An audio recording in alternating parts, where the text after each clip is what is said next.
that you are on this thing also. Only a pleasure. Yeah, thank you so much.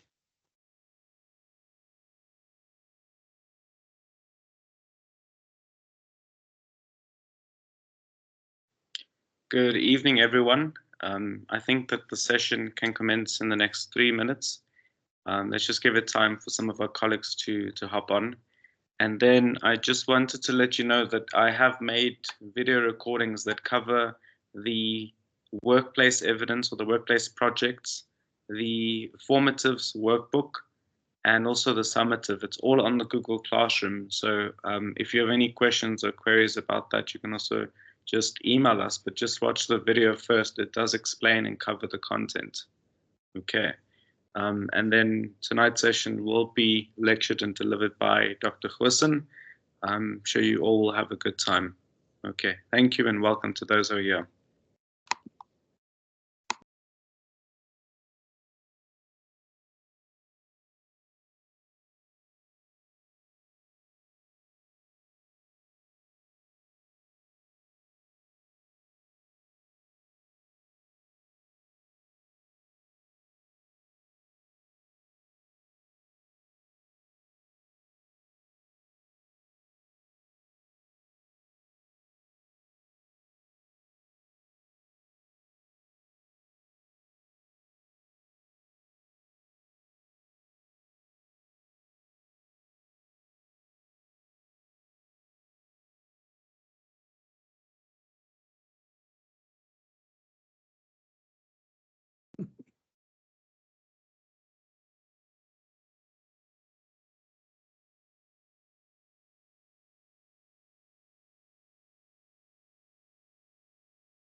Right, ladies and gentlemen, let's maybe get the show on the road. For those of you that haven't met me yet or don't know me, I am Dr. Goosen. I'm the CEO of the Infomarsh Group and have the marvelous privilege of being your facilitator for this particular module for finance tonight. I'm an old hand at academics and regularly get myself involved in these type of things. I get into trouble on an international basis, in fact. I'm also with the Swiss Institute for Management and Innovation, where I'm global lead for leadership and innovation, amongst others. I first started finance facilitation and lecturing many years ago when we developed the first higher qualification degree for bankers in South Africa. And subsequently, we've had the opportunity to do it on various different occasions throughout the years. So it is a bit of can I put it, a hobby or one of my favorite subjects to actually facilitate in the world of academia. And I would like to also maybe just start off by pointing out to you that the importance of this module isn't just in terms of from a professional point of view, but is also something that could serve you in good stead in your personal capacity. I think that most anybody that I know can always do with a supersizing of financial management and finance skills. And something like this particular module goes a long way towards that. Furthermore, I would also like to point out to you that this qualification operates on NQF level 6, which is a pretty high level in the vocational field. When you do vocational qualifications, you know, people will always try and align it the same as with university, but a BA6 qualification, this particular qualification ranks very well with tertiary education from a university, and in some ways is a bit superior because it gives you the practical application of it as well as the theoretical understanding of the subject. Without further ado, then let's kick off by just looking at the construct of this module, which consists of two particular unit standards. The first one being module 3.1, which for those of you that do on occasion venture into the SACWA website and actually downloading and reading unit standards, in module 3.1, we're looking at unit standard 116365, which talks to the ability to evaluate financial practices of a business. And then in module 3.2 with unit standard 116338, how to apply basic business accounting practices. Although I have a pretty classical education in accountancy myself, I always confess that I'm much better at breaking financial systems than what I am at building them. And what I mean by that, and I say that tongue in cheek, but I'm rather proud of it, to be honest. What I mean by that is that for me, it is more important to be able to take a set of financial statements, take them apart, see how they were constructed, check out what is hidden in the numbers, and to regularly express figures in relation to one another with a concept that I call ratio analysis. Now, ratio analysis, and I'll talk about that a bit more later on, is the type of situation where you can take the CEO's wife's spend on red wine and express that as a percentage of the human resources expense, as long as you have a reason why, and as long as you can come up with a trend or identify a pattern or something to that effect. But be that as it may, let us get on with looking at a bit more detail, and we can unpack as we go along. So in module 3.1, we're looking at first and foremost an understanding of accounting information systems. What do we mean by an accounting information system? Now we're not looking at how to put together a set of books, but rather at what is the story that a set of financial management information or a financial accounting information system tells us. What is it that it informs us? What are the trends that it identifies? What are the patterns and what are the risks that we can flag as a result of it? Closely related to this, of course, is financial objectives in a business. And here we would look at how we do financial forecasting, how we predict the future, how we anticipate what would happen, and how we bank and put that all together in a type of a document whereby we can say to ourselves, the future should look like, we can plan against it and we can measure against it. We can see how close we get to it, how we deviate, and so forth. Then we could also look at the income statement, where we are literally consolidating the various sources of income and expenses for a period, normally 12 months or a year, to give ourselves a snapshot of how well the business has performed over that particular financial year. The balance sheet literally puts things in balance, as the name indicates, and enables us to think about left versus right. It is the easiest way to always think about a balance sheet is to think about a scale. Whatever happens on the one side should also be happening on the other side. And then we would look at the key factors that should be considered in financial forecasting. So let us first start off by asking ourselves, why is financial management important? Financial management is important in, as I said, in both business as well as personal life. But I want you to literally just take 2 minutes and jot down some ideas. Why is financial management important to you? And once you've actually considered and jotted it down on your piece of paper, do us a favor and put it in the chat box. Let us see what it is that you consider as important. Let us see why you consider it important, and let us just debate 1 or 2 ideas pertaining to financial management and its importance in your life. Just take 2 or 3 minutes. Thank you, ladies and gents.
Excellent. Ladies and gentlemen, anyone that could maybe give us a little bit of feedback on why financial management is important? Anyone at all?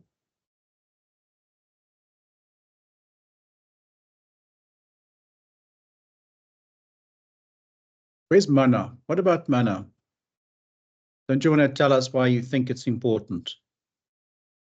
So I did post in the chat, but I'll just read it back. Oh, tell us. So it's important. Okay, well, to me, it's important to manage your finances in, I would like to say, in a proper manner. Number one, just because of the economy that we are currently in, especially in South Africa, things are always changing and fluctuating and going up and down. And it allows you to plan and organize your financial decisions and obligations. So, like you could say, maybe this month I need to pay my bond, or, well, that would obviously be an obligation. But it allows you to basically not live beyond your means. So if you know what you can afford and what you can do, you're not going to be, struggling in the middle of the month for a loaf of bread or something. And then it allows you to plan your future as well. Yes, you can, live a really good time now in your 20s and, not have any obligations or anything. But if you manage it well, you can go and have a proper retirement plan, which obviously comes from financial management and important financial decisions. It'll be better for the individual in the long run. Thank you very much. Well put, in fact. Thank you, Mana. No problem. Anybody else that wants to maybe just have a minute to talk?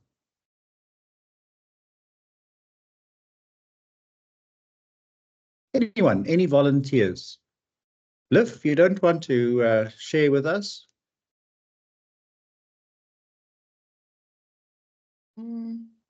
Okay, it's not that I don't want to share, but actually, Putting you on the spot, eh? yeah, to my understanding, to have a financial management, personally, I feel it is important because this will enable myself to be able to execute all the plans that I do have regarding things that I need to do in the households. I need to have my financial plan saying maybe I have a project that I need to complete.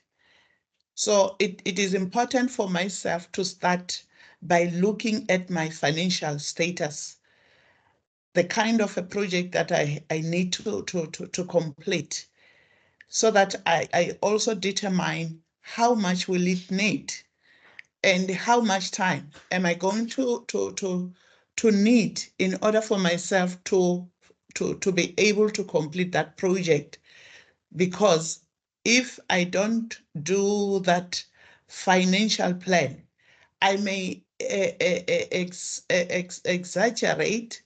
I can be able to overthink or overplan by means of thinking a huge project that I cannot be able to afford to complete if I don't consider the financial status.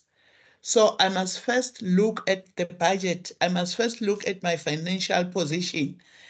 How much do I need to can complete the project that is in front of me? So this will be able to enables me to do my things well, and it will also reduce the stress of finances when you are doing things that is out of your budget. That's what I can say for now.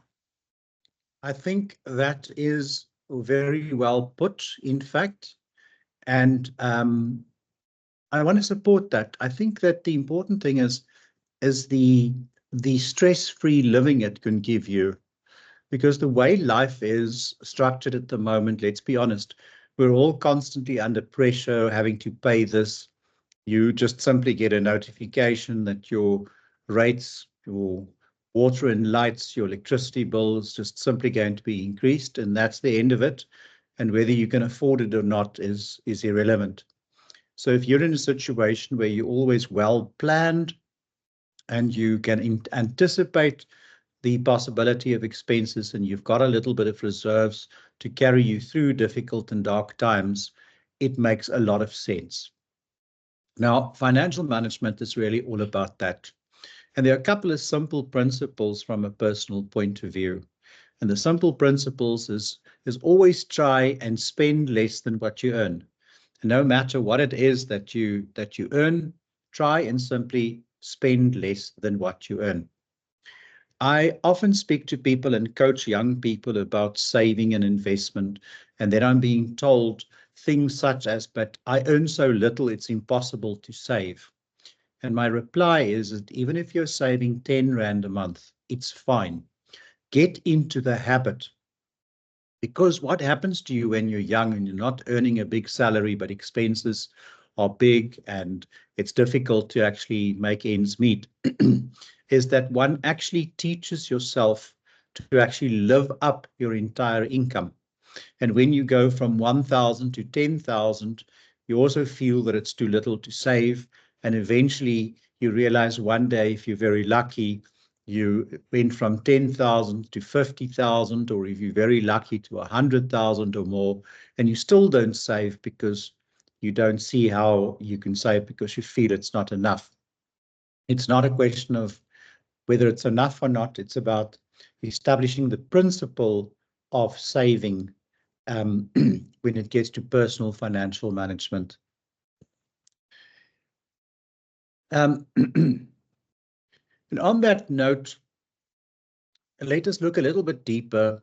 When we're talking about finances and why it's important to know that we understand that as human beings, we have unlimited needs. I think it was Maslow that spoke about how we have unlimited needs. It starts with the physical needs for food and safety and shelter, and eventually it evolves to a need of self-actualization.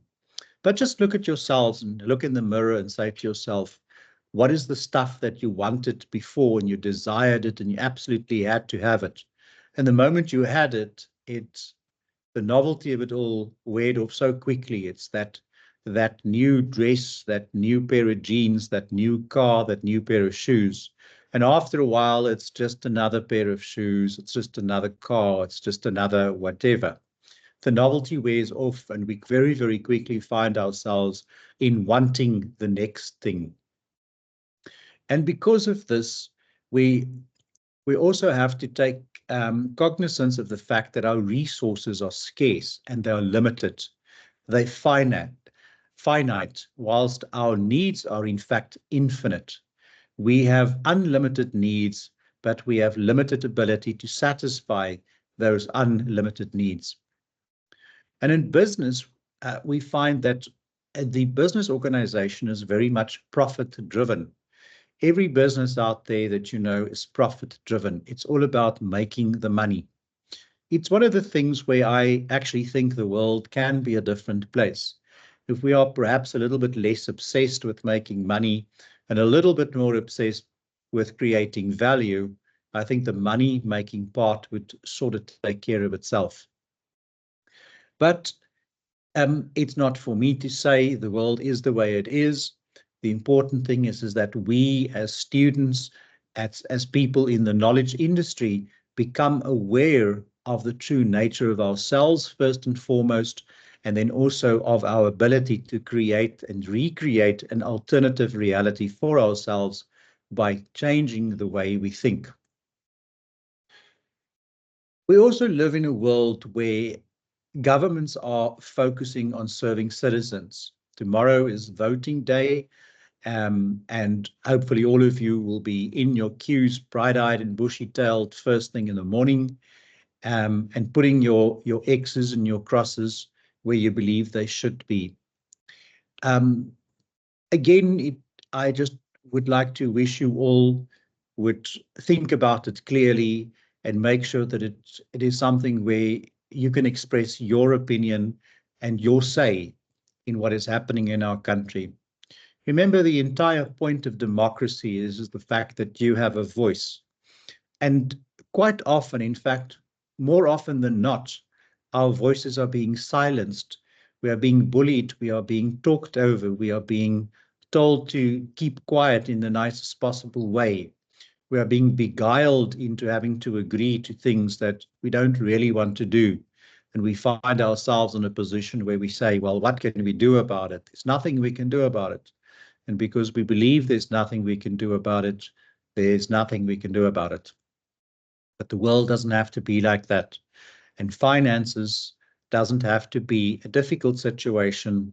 It can be something which could be fun to manage, and it can be something which could be something that brings you great joy in your lives on a day-to-day basis. Part and parcel, of course, of the entire thing of finance is then to look at an accounting system. So an accounting system is a structured process of recording, analyzing, and summarizing financial transactions of a business or organization. It all encompasses methods, procedures, and it controls to ensure accurate financial reporting and compliance with regulations. So when we're talking about a financial system, such as the way that we have, is the double entry system, it is called, where there will always be a debit and a credit. It's sort of like a two-column thing, really, at the end of the day. And whatever you do in the left column has to happen somewhere on the right as well. So if you're going to debit one account, another account has to be credited with the same amount. And based on that, ladies and gentlemen, you can then always make sure that the system is in balance. And ultimately, that is also the basis of the information for the balance sheet itself, which ultimately has to be in balance, so to speak. So an accounting information system, or an AIS, is a sophisticated set of tools where we integrate accounting principles with modern technology to manage financial data effectively. When we're talking about an accounting information system, we are really referring to the type of practice where we can get information from the system. And it's important that we understand the definition of information. Now, to understand information it's perhaps prudent to remember, how do we know that salt is salt and how do we know that sweet is sweet? We judge salt and sweet in relation to one another. It's called a spectrum. On the one hand, it's salt, and if you move in the opposite side away from salty things, you get to sweet things. And in this type of scenario where you have this type of perspective, you can then start analyzing information accordingly. The similarity in the analogy between information and data is then also very clear. And when we are talking about data, we're talking about a set of numbers, words on a piece of paper. But when it becomes information, it means that it is now interpretable and we can make meaningful conclusions and deductions from such information. Data is used in the process of creating information, in other words. As we look at AIS, we also realize that there's more and more, and especially with digitization going the way it is, that we can automate processes such as recording transactions, generating financial reports, as well as analyzing data. The accounting information system can also do trend analysis. It can also help us to start predictions, and it can also help us avoid certain risks within our businesses. So the accounting information system, therefore, enhances decision-making by providing timely and accurate information to stakeholders. Shortly and directly related to this, of course, is the issue of financial objectives within an organization. When we look at financial objectives in an organization, we are talking about outlining a desired outcome related to the management of financial resources to achieve overall organizational goals. Now, your financial objectives typically revolve around key areas such as profitability, liquidity, efficiency, and growth. Financial objectives speak about creating a budget. And when we're talking about, for example, a sales budget, we are referring to an objective or an anticipated level of sales. And that level of sales will then come with another anticipated cost of creating such sales, which is then followed by the expected operational cost to put it in place. And based on all of these expected and suspected situations, we can then start looking at setting this all as an objective or an ideal position where we would like to be. So that could also then give us an indication of how profitable we would be, what our level of cash flow would be, what is our efficiency, and what is our growth in the business for subsequent years and anticipating futures. Looking at financial objectives a little bit further, we find that profitability objectives aim to maximize the return on investments and ensure sustainable profitability. When we set an objective for finance, let's say, for example, you take out a policy or you make an investment, whether it's buying shares or even fixed assets or just maybe doing a fixed deposit, you always have the objective of actually maximizing your return. The reason why you do it is so that you can get a return on investment. Liquidity objectives, on the other hand, focus on maintaining sufficient cash flow to meet short-term obligations. It's important to distinguish in terms of return on investment between cash flow objectives versus growth in investment. Some people will buy shares with the view that the value of the share would increase substantially over time, whilst other people will buy a share with the objective that they will get a monthly dividend from it so that they can use that as a type of a pension or a support or an income at large. So the efficiency objectives, on the other hand, strive to optimize resource utilization and to minimize cost. Growth objectives, in addition, aim to expand the business through increased sales, through market share growth, or simply through diversification. When we set clear financial goals and objectives, the business can align their actions and resource towards achieving long-term success and sustainability. Looking at an income statement, when we are referring to an income statement, this is also known as a profit and loss statement, a P&L statement. Now, a P&L statement is a financial report that summarizes a company's revenue and looks at its expenses and net income over a specific period. It provides stakeholders with insights to the company's financial performance during that particular time. It's important to note that an income statement is normally reflecting a 12-month period, being a financial year, and this can really be anything. It can start on the 1st of January and end on the 31st of December, but many companies also have a February year end, which means that their financial year starts on the 1st of March of a year and continues up until the 28th of Feb in the following year. Other companies will run from a June to July year, etc. There is no hard and fast rule. As long as you have a 12-month period, it is in fact the general norm to have a 12-month period. However, there are exceptions to the rule.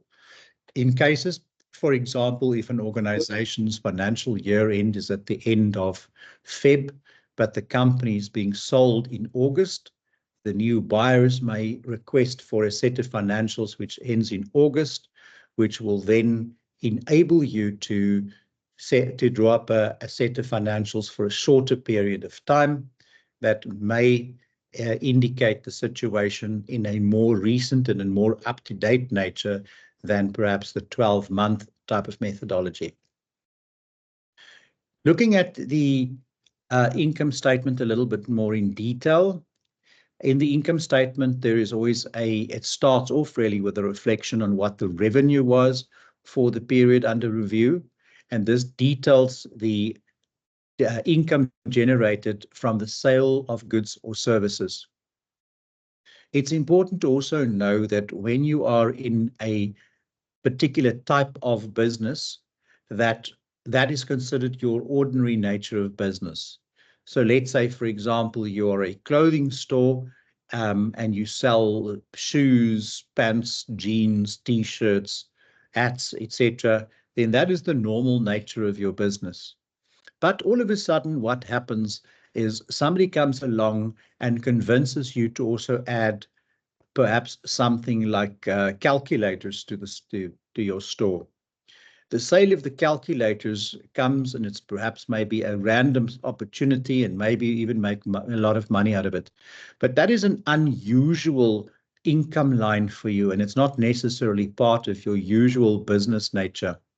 And one must be careful and not to consolidate and show that as part of your normal turnover, because it creates a distorted figure and situation pertaining to your business and what you are in fact really achieving in your clothing business. The next item of very high importance is the so-called cost of sales. When we are talking about the cost of sales in a business, we are looking at, literally as the term suggests, the cost that it costs you to create a sale.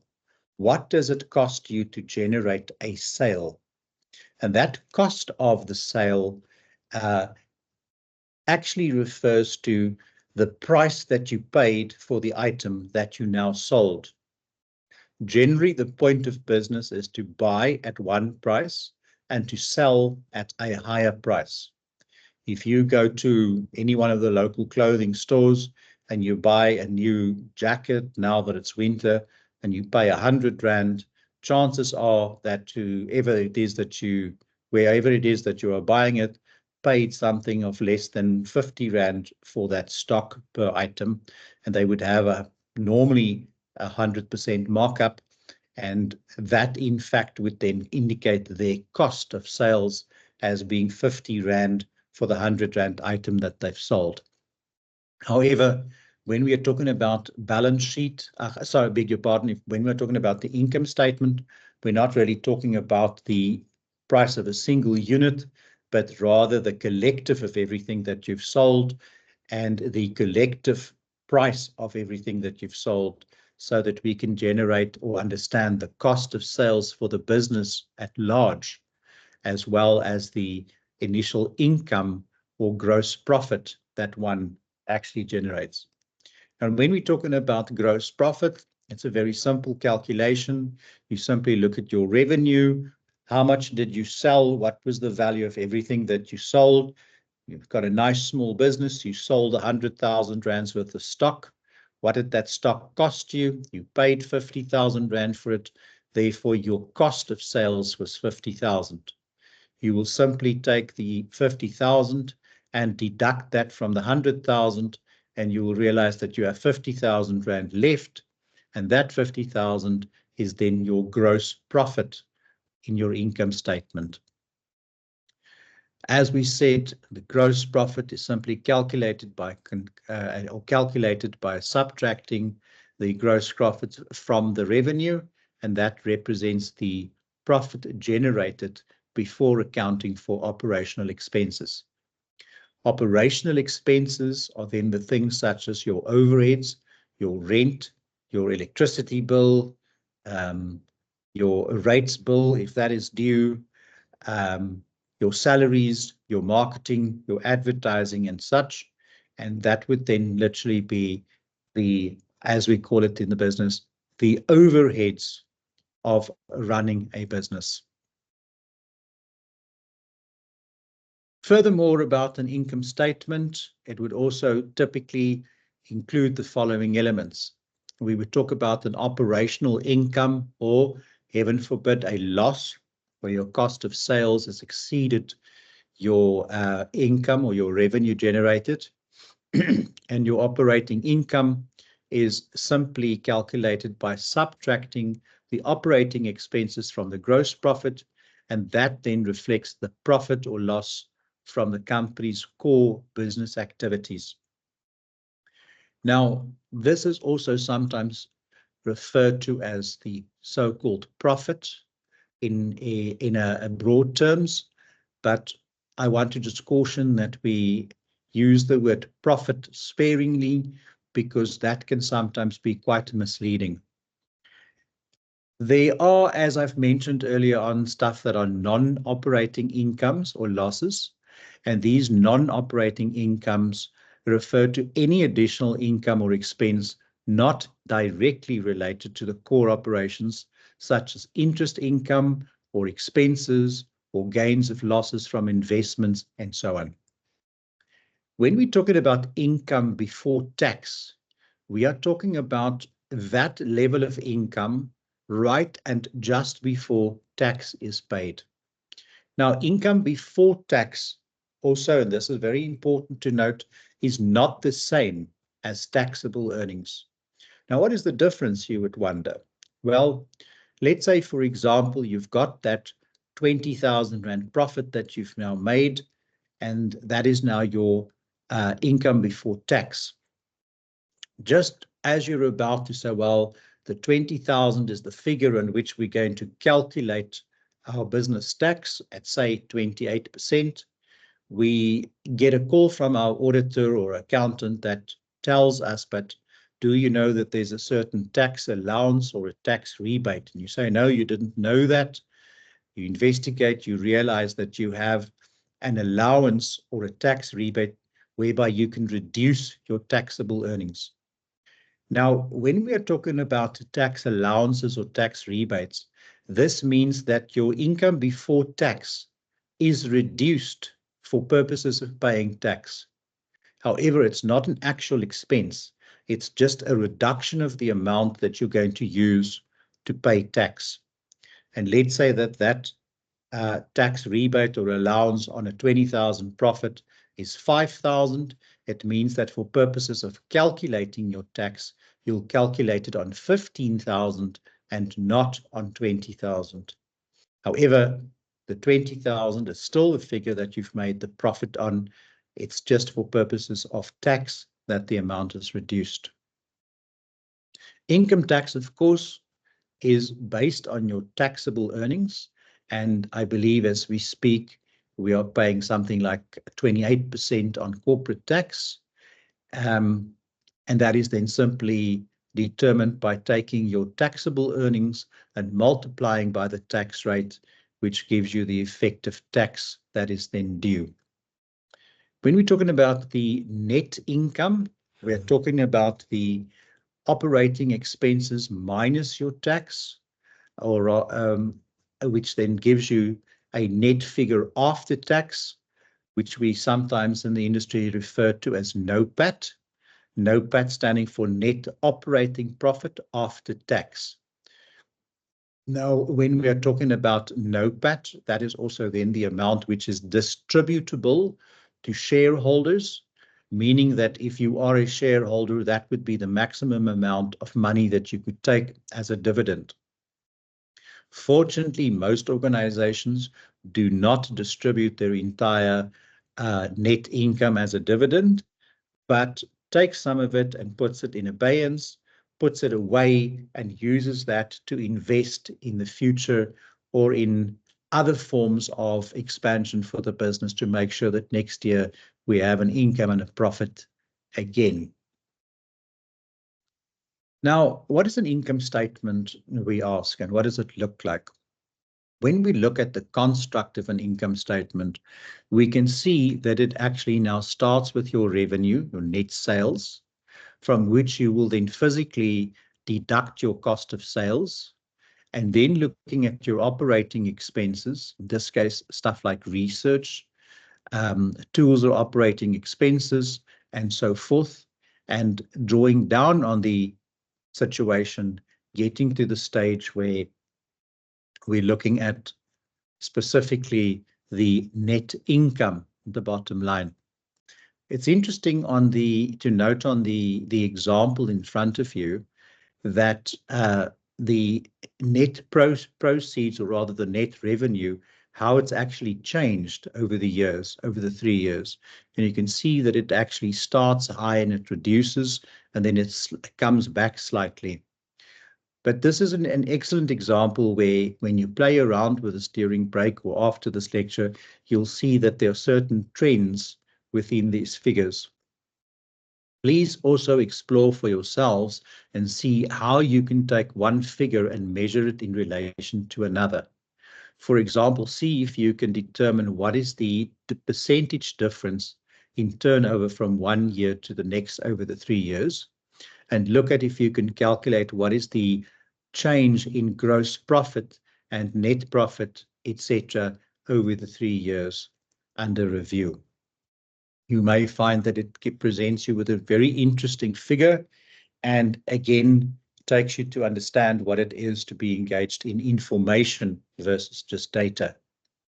As it stands there, this particular income statement represents data more than information. But once you start interpreting it, you can create and extract information from the information at hand. As we continue with the balance sheet next, we ask ourselves, what is a balance sheet? Now, a balance sheet is a financial statement that provides a snapshot of the company's financial position, again, for a specific period in time, normally 12 months. But again, this can differ due to the same circumstances as was mentioned before. If the company is perhaps sold and there's been trading since the last financial year end of 3, 4, or 5, or even 6 months, we can have an interim statement, which is for a shorter period of time, but presenting a more recent snapshot of where the business is at. So, when we are looking at the balance sheet, it represents the company's assets, liabilities, and shareholders' equity, as illustrated in the fundamental equation, where assets equals liability plus stakeholders or shareholders' equity. When we are talking about assets, we are talking about all of those things with value. When we're talking about liabilities, we're talking about all those things and situations to which we owe money. And when we are talking about shareholders' equity, we're talking about the value in rands and cents, but sometimes also in perhaps not working for a salary or not taking a salary of its own business in order to create the business per se. We are looking then at shareholders' equity, and that can be hard-earned cash. It could be if you've had a desk, you've actually put the desk into the business. That's part of your shareholders' equity. If you used your personal computer and you now sign that over to the business, it's part of your investment in the business. But we also ask ourselves the different components of a balance sheet. When we look at the components, we first and foremost start with assets. So what is an asset? So an asset is a resource. It's something that you own. It's something of benefit. It's something that you like to own. We all have assets in our lives to various degrees and extents. And when we are talking about an asset, we're talking about something that has value to us, either intrinsic or functional value, or both. It's interesting to perhaps note the changing perception of what is valuable and what is an asset in our digital world. Most of you, if not all of you, have by now heard about the concept of an NFT, or a non-fungible token. An NFT is simply a digital asset which lives somewhere on a computer, which has independent value and can't really be destructed, it can't be destroyed. NFTs also can sometimes make the most beautiful art forms. I saw one last week at the Rand Merchant Bank Art Festival, where they had a big TV screen, and on it they lived an NFT of something which was a type of an interesting figure, if I could call it that, and it was actually on the market for 120,000 rand for the NFT. It is simply a picture that moves, and it moves and then it goes from one position to another, but then every now and then there's a glitch within the software which was built in deliberately, and then the figure does something random and out of character.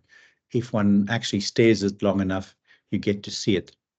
Now, in our modern world, that is something which is considered something of value.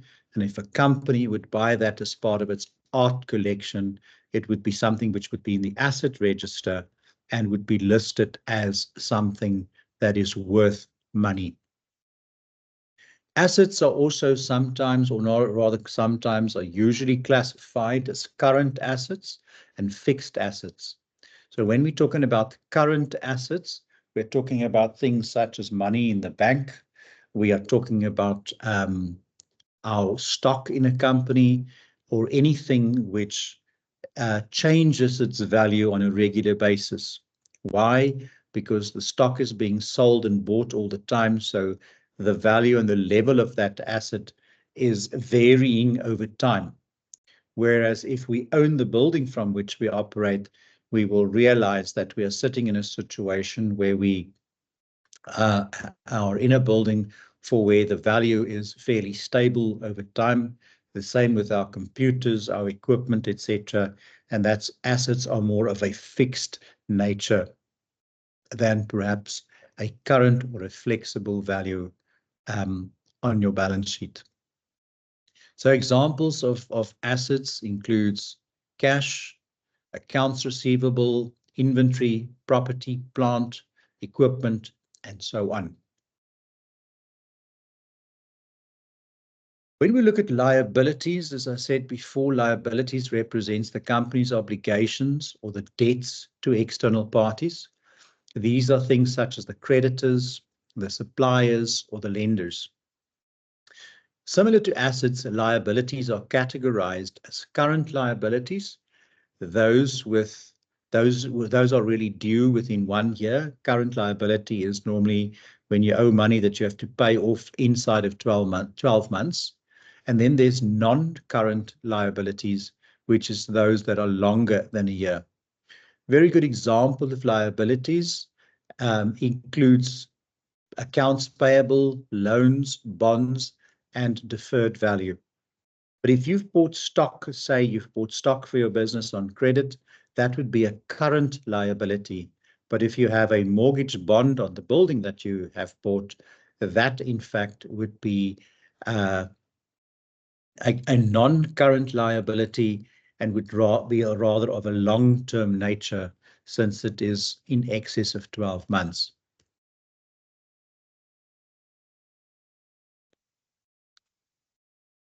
What is a balance sheet? A sample balance sheet, and a very simple explanation of a balance sheet, starts with a list of the assets, such as the cash, the accounts receivable, and so on, giving you in this example a total of $1,500 in assets. Looking then at the liabilities and owner's equity, we'll find that there is a bank loan in this particular case of $200, accounts receivable for $750. So the total liabilities is $1,000. The owner's equity consists of the $500 that he or she has invested in the business to begin with, and together the liabilities and owner's equity amounts to $1,500, which is then equal to the assets, as can be seen in the top line of the slide.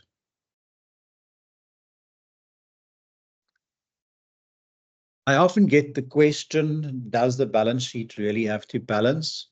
The answer is, of course, yes. That is why it is called a balance sheet, because it has to balance.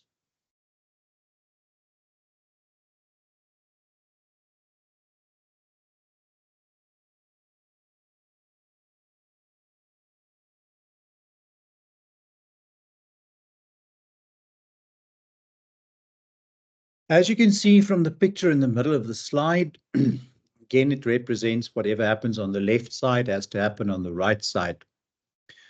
The name balance sheet itself implies the requirement of balance, and it is part of the fundamental accounting equation, which is the basis of our accounts, and it also the basis of the balance sheet itself.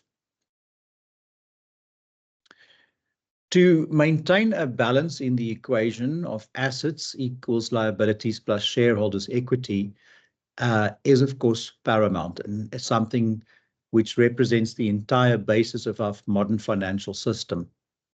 It means that a company's total assets will always match the combined value of its liabilities and its shareholders' equity. A discrepancy signals error in the financial statement preparation, such as a miscalculation or a misallocation or a misposting of a transaction within the books of the company. So a balance sheet is really essential for accurate and trustworthy financial reporting, and in order to reflect the core accounting principles. So accountants and auditors diligently rectify any and all discrepancies to ensure that the financial statements provide an accurate portrayal of the company's financial statements. The balance sheet is a consolidated and putting together or a summary of the organizational set of books, if you will, and in that sense enables us to see where we are with what have we got in assets, what have we got in liability, and what have we got in shareholders' wealth. Bearing in mind that if we have profit retained, that profit retained is then allocated to shareholders' equity in the next year. So the shareholders' equity is actually then enlarged, but assets will also grow bigger, because what do we do with it? That additional shareholders' wealth is in the form of something that has value. It could be cash in most cases, but it doesn't always have to be. And that then brings me to the issue of a financial forecast. When we are talking about a financial forecast, we are looking at the expectation that we have for the future. It looks at a situation where we're saying that this year our sales was XYZ. Next year, we believe that it would be this, that, or the next thing. And based on that, we then can come up with what we call a financial forecast.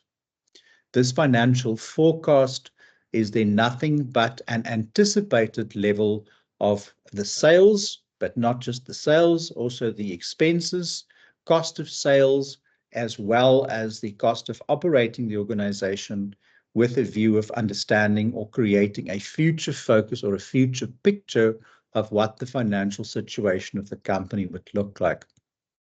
You'd ask yourself, why would we want to do this? Why would we want to try and engage through the crystal ball and see what's going to happen in the company next year? The answer is quite simple. The reason why we would do that, ladies and gentlemen, is simply to anticipate where we would be, not just from a point of view of planning, but also from a point of view of understanding the risk that is associated in business. You can imagine if there is a lockdown announced, one would actually ask yourself the very simple question, what is the impact on my business? And when that happens and how that happens, if one can anticipate it and understand it and plan for it ahead of time, the impact of it is actually so much lessened than had it just creeped up on you in the middle of the night. So the methods of financial forecasting also differ. There are qualitative methods, which is an expert judgment and market analysis. And there are quantitative methods as well, which consist of mathematical models which simulate and come up with statistical needs using your historical data and then projecting the same into the future and suggesting what the figures would be. The key assumptions in financial forecasts includes things such as financial performance, such as in sales growth, the pricing strategies, production costs, labor costs, market demands, economic conditions, and change in legislation and regulations. For example, in South Africa, where the new health regulations are coming into effect, or rather the bill has been signed, once that becomes law, the impact it will have on medical aids or medical aid firms and medical insurance would be profound, according to some people. And if you run a medical aid company like a Discovery or so on, I'm sure they have plans or teams that work and plan around the clock to try and anticipate and see what we can do to hedge ourselves against the risk of the new legislation. When we are looking at financial forecasts, it's also very important to look at the accuracy and limitations of forecasting, because we are, when we forecast, dealing with uncertainty, and we can also understand that it's subject to change due to external factors. It's very important that we understand regular review and that we update our review and situation regularly to reflect changing circumstances. So the use of financial forecasts is then to also evaluate performance. If we have an anticipated financial future and we can measure against that, we can say to ourselves, our plan was this, our objective was that. The reality and the actual performance is the following. What is the gap? Is it more? Is it less? How well can we plan for the future? How well do we understand our business? How well do we understand the market, the macroeconomic environment, and so on? This also then enables us to understand what sort of level of resource allocation we have to engage in, as well as the ability to assess the risk of the business that we're in and to look at perhaps the future and how we are going to handle that. It is also important to look at financial planning and budgeting. So financial forecasting and budgeting are very closely related, obviously. When you do a financial forecast, you are in fact, in a way, budgeting, and when you're budgeting, you are in fact, in a way, doing a financial forecast. But this then enables you to set up growth and profitability targets, and also enables you to then plan and anticipate the future so that you can again look at what it is that you could achieve and create, and perhaps take it to the level where you can be 2 steps ahead of the pack when it gets to the planning of your business. In the next slide, in slide 4, if you just simply cast an eye over the 4 slides at the bottom there, you can see that there is an upward trend in all 3 of them, in fact, in all 4. But in the 3rd slide, you'll see that there is a slump before there is an upturn. Now, to the naked eye, one would think that there was a problem, but perhaps once you understand the idea of business growth, you can understand that what really has happened here is that there is a slump, but the slump is perhaps the investment that was needed and had to, in fact, represent an investment or an expansion, additional stock that had to be bought and so on, which is then the way in which you finance the additional growth. Ladies and gentlemen, so we've been roughly busy for an hour. I think I would just like to allow a short break. if we can try and be back in, say, 8 minutes. I'm just about on 18:32 on my clock. If we can be back at 18:40 for a quick body break, and then jump into module 3.2. Thank you very much.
Righto, so ladies and gentlemen, welcome back.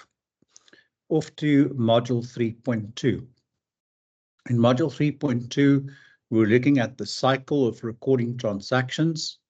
We're looking at sources of documents for recording. We discuss what a subsidiary journal is, and we talk about how to post subsidiary journals to a general ledger. When we are referring to the cycle of recording transactions, we are again talking about the time of a financial period, i.e. normally a 12-month period. The cycle of recording transactions, also known as the accounting cycle, refers to the series of steps that accountants follow to process financial transactions and prepare financial statements. Now, this set of steps, the most important thing about it, of course, is to actually post the transactions to the various different relevant accounts. For example, if there is a sale that took place, what would have to happen is the bank account would be debited and sales would be credited with the relevant amount. And all of these series of postings ultimately then creates a set of financial statements which tells a story where step by step over time certain things were sold, and step by step over time certain things were bought, profits were made, expenses were incurred over a period of time, and that then leads to the creation of the financial statements. As I said before, this is normally over a 12-month period, but it can also differ for reasons already mentioned. When we're looking at the cycle of recording of transactions, you'll see that it also actually is something which is rather intriguing, and it works on a step-by-step basis, which ultimately culminates in the creation of an income statement, a balance statement, an auditor's report, and a type of a narrative that can be used to sit down and tell a story about the evolution of a company's financial situation. In this financial situation, then it lies the reflection of where we are at with what, how what is created, and how the company's turnover and growth can be reflected over a period of time. More importantly, though, is a discussion of so-called source documents. Let's see if we can get into a bit of an explanation of what a source document is. Now, source documents comes in various forms, depending on the nature of the transaction. The most common form of source documents are things such as invoices, receipts, purchase orders, sales orders, contracts, bank statements, checks, credit memos, shipping documents, and employee time cards, to list but a few. But what is an invoice? Let's unpack a few of these. What does an invoice tell you? An invoice is a document which records, first and foremost, a client's information. It tells us that you had a client. But more than that, it also tells you that the client bought something from you.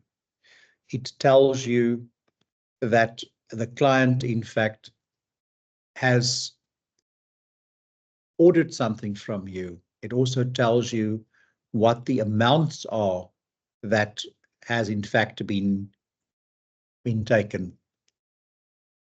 It also explains to you what the volumes are and what the total is that the client has spent with you. Furthermore, the invoice can also tell you the client's address, where the goods bought and sold was delivered, to whom it was delivered, who signed for it, and ultimately when it has to be paid. All of that is reflected on an invoice. A receipt, on the other hand, is very similar to an invoice. The receipt actually indicates that a certain invoice has been paid and confirms that certain stock has been delivered and received, and accepted by a client. A purchase order, also very closely related, is a document whereby the order that a client in fact once is confirmed. A purchase order is normally something where a client fills in. Nowadays it's online, where you would actually place an order, and that is then called a purchase order, which is then sent electronically to a client or by a client and turned into an invoice the moment it is confirmed and received. Contracts, for example, also a very good source of documents. Contracts are often also the document that records step by step a product that will be bought and sold, what the terms of the purchase is, where it would be delivered, how it would be delivered, the time that it would be delivered. If there is a frequency of payment, it would be looking at the tranches of payment, and the step-by-step delivery if it is a service over a period normally of a year. So again, a contract is a very good source document as it tells another story about what has happened or what must happen in a particular buy and sell transaction. See, we have a hand up there. Carl? So I just want to confirm that the slides are showing the correct way. Because I've seen someone comment that they're unable to see the slides as it moves. Are we still on source documents? We are in source documents, yes. Okay, cool. Should be fine. Thank you. Cool. Credit memos, of course, is also a very good example of a source document, as the function of a credit memo is a document which then confirms that a sale has in fact been reversed or cancelled, that the goods have been returned to the seller, and that the client has been, the buyer in fact has been reimbursed, and the sale is in fact reversed. The shipping document is a similarly interesting source document. The shipping document, I always laugh at the word ship because it's of course a little bit misleading. Shipping doesn't necessarily talk about putting things on an actual ship. Shipping refers to actually putting it in transit, and that can be anything from being in the back of a truck to being somewhere in an aeroplane or on a boat crossing an ocean. But when we're talking about shipping of a document, or shipping of a product, we are talking about, simply put, moving it from A to B. When we actually then have a shipping document, that document as a source document explains in absolute detail where the product has been picked up, where it has been moved to, how long it should take, what the estimated time of delivery is. In a lot of cases, it also talks about the weight of the article and the routing that it's actually following. Those of you that order international parcels on shopping apps like Wish or Temu nowadays, I know there are quite a few. A lot of the times it will tell you what the road map is and how the parcel is moved from A to B to C to D. And in that process, you can see how it goes from one port to the next, passes customs here, being dispatched onto a vehicle of sorts in another town, and step by step, eventually it ends up in your hands here in South Africa. Employee time cards, also a very good source document. What does an employee time card do? It tells you who the individual is first and foremost. It tells you what the function, the job description, or the profile or the role of that individual is. And it tells you what work this person has done, where it has been done, and how long this person has been doing this work. So an employee time card reflects the time, energy, effort, engagement of an employee, a person the organization and what they have done for the organization and how long. Still on source documents, when we look at the purpose of source documents, they fulfill several purposes. For starters, they provide evidence of transactions or events that were occurring. But a source document can also contain details such as dates, amounts, descriptions, parties involved, and terms of the transaction. In addition, source documents serve as a basis for recording the transaction accurately in the accounting records. The source document can also support the preparation of financial statements, tax returns, and regulatory compliance. The recording of transactions is also enabled via source documents. When a business transaction occurs, it is essential to create or obtain the corresponding source document. For example, when a sale is made, an invoice is generated. The details from the invoice, such as the curator's name, the item sold, the quantity, the price, and the payment of terms, are all then recorded in the accounting system. So it is important, ladies and gentlemen, on this point that we understand that the basis of the information that goes into the accounting system comes from these source documents. And without these source documents, we wouldn't be able to create the written narrative, the storyline of what has happened in an organization over time. Looking at verification, source documents also provide a means of verifying the accuracy and validity of recorded transactions.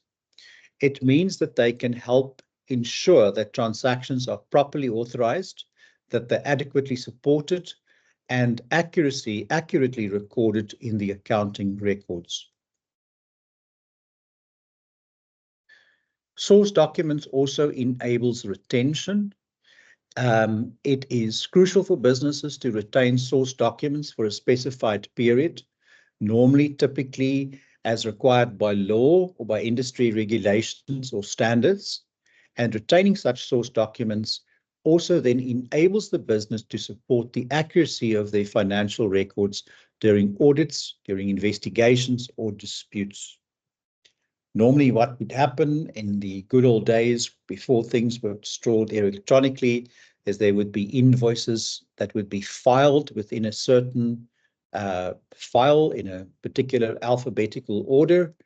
The invoices paid would have to then be stamped paid and would be filed accordingly in a particular order in a file to be able to be retrieved later on, to be used for an audit trail, to confirm, and to literally serve as proof that certain transactions have in fact taken place. So, some examples of source documents. Furthermore, the sales receipt serves as a source document for recording revenue from the sale of goods or services in a particular product. An invoice from a supplier serves as a source document for recording accounts payable for purchases which were made on credit. And a bank statement serves as a source document for reconciling cash balances and recording bank transactions.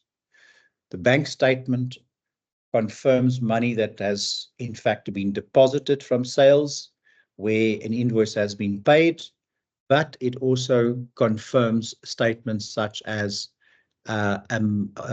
amount that has been paid towards people that the business owes money to, i.e. its creditors from time to time.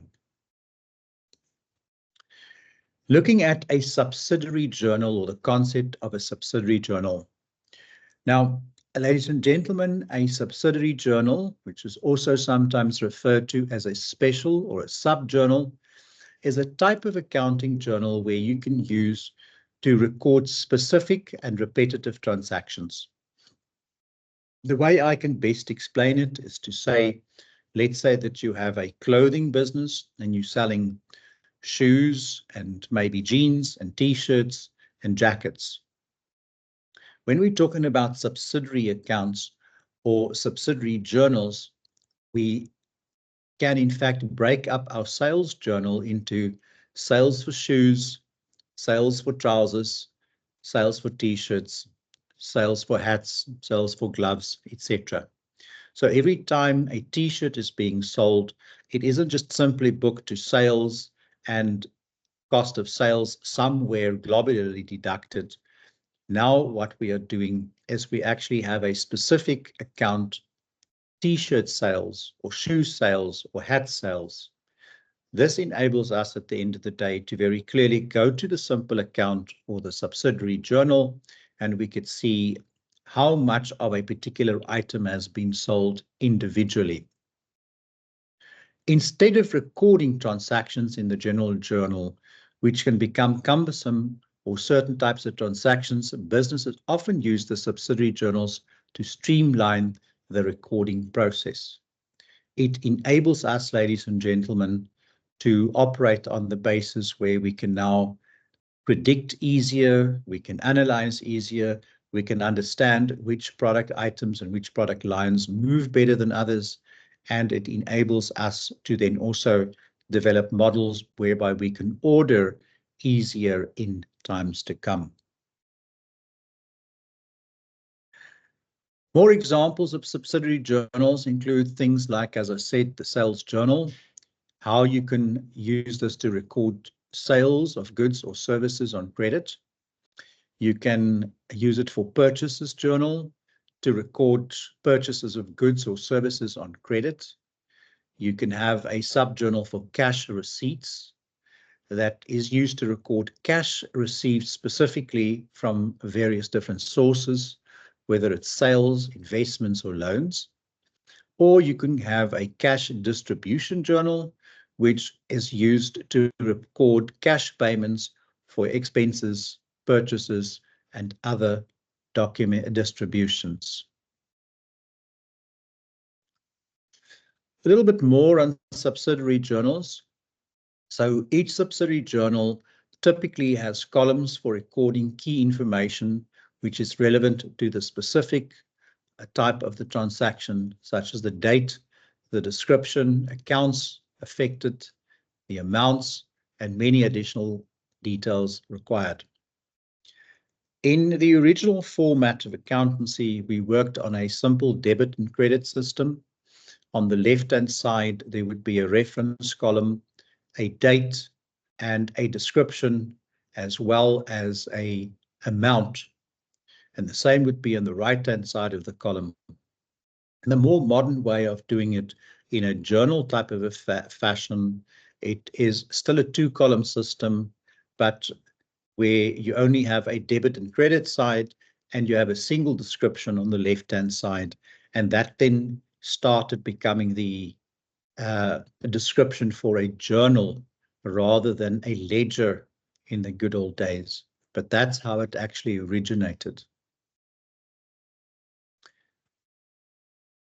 So the use of subsidiary journals helps us then to improve the efficiency in the accounting process by reducing the need to record repetitive transactions in the general ledger, general journal. It also facilitates the organization and analysis of transactions, as well as making it easier to track and manage specific types of transactions separately. At the end of the accounting period, the totals from subsidiary journals are then typically summarized and posted to the general ledger, where the transactions are then incorporated into the financial statements. For example, if you have all these sales subsidiary journals for shoes, t-shirts, and jeans, etc., at the end of the year, they all then get written off, so to speak, and their final balance is posted to a central sales register, which is then used to create your income statement, your balance statement, and so on. This process then ensures that all transactions are properly recorded and is reflected in the company's financial records. So, ladies and gentlemen, that then basically concludes module 3.2. I would now like to open the floor for any questions, anything that you need clarity for, anything that you need further explanation for. But before I do so, I just wanted to remind you of the importance again, once more, of this particular qualification. In the Infomage RIMS group, we have first started to develop this qualification specifically to create a pool of expertise of people that will be in a position to act as advisors, coaches, and guides to people in small businesses and to enable them and help them to understand business better per se. Our engagement with CET colleges and FET and TVET colleges throughout South Africa, if you're in one of those bursary programs of the group, you will understand that it enables you to also become a better teacher, facilitator, or lecturer in what you are doing with regards to entrepreneurial and business development per se. And it supersizes your ability to interpret and to act as a coach for small business development. With that being said, the BA6 is therefore, or can therefore be seen as the type of scaffolding that is put in place to put small businesses on the map in South Africa and to build ultimately what we refer to as a set of structured incubators, taking the ability to incubate businesses to scale rather than doing them on a one-by-one basis. So I thought I would just mention that again, ladies and gentlemen, because I think it really is extremely important that you understand the level, the velocity, and the impact of this qualification and what it is that the contribution it will become by you completing this qualification and paying it forward. Somebody with a BA6 qualification, for example, will make an excellent facilitator for new venture creation programs, but at the same time would also serve as an excellent coach or mentor for small business development and enabling and giving advice on a day-to-day basis for small business development. So, ladies and gentlemen, as I said, that is effectively all from me. Are there any questions or anything else that I can provide a little bit more clarity about? Please go ahead. This is now over to you. It is now your time. Thank you.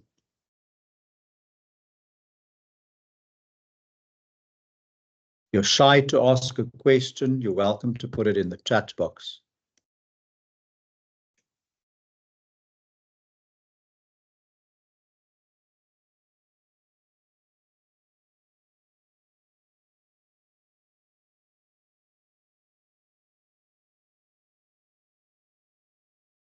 Anyone, any questions?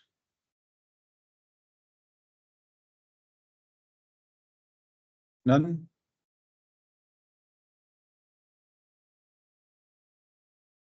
So Nothing from my side. Excellent. Thank you very much. Also, maybe if learners are all good, they can give us a thumbs up.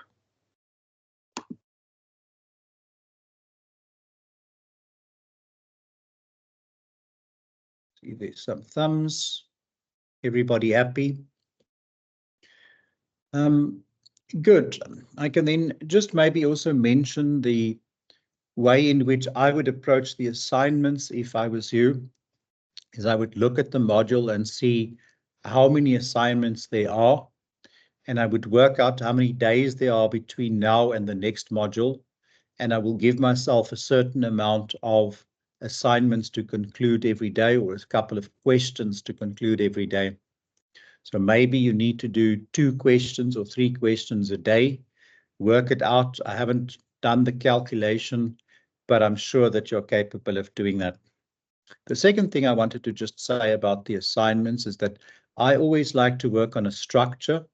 When you read a question, perhaps actually always start with where before you answer it, ask yourself what would be the background or the introduction to it, and then have 2 or 3 items in which you discuss the body, followed by a conclusion. And then you can simply unpack and explode every heading into a little bit more detail of a document as you go along. I think there was also some further information pertaining to this, which was placed on the Google Drive this afternoon by Carl, but you're happy to refer to all of that as well. So, ladies and gentlemen, as I said, if there are no further questions, that's all from my side. All that remains is to wish you a very good evening, happy learning, happy assignment, and happy voting day tomorrow. Thank you very much, ladies and gentlemen. Have a good evening. Thank you. You too, sir. Have a good evening. Thank you, Doc. Thank you, Doc. Thank you. Thank you, Carl. Okay. Thank you. Thanks then. Thank you. Bye. Thanks, Bye. everyone. Enjoy your evening. Thanks. Thanks, Doc. Thanks, guys. Stay awesome. Thank you. Have you given the dog food? Thank you. Ciao.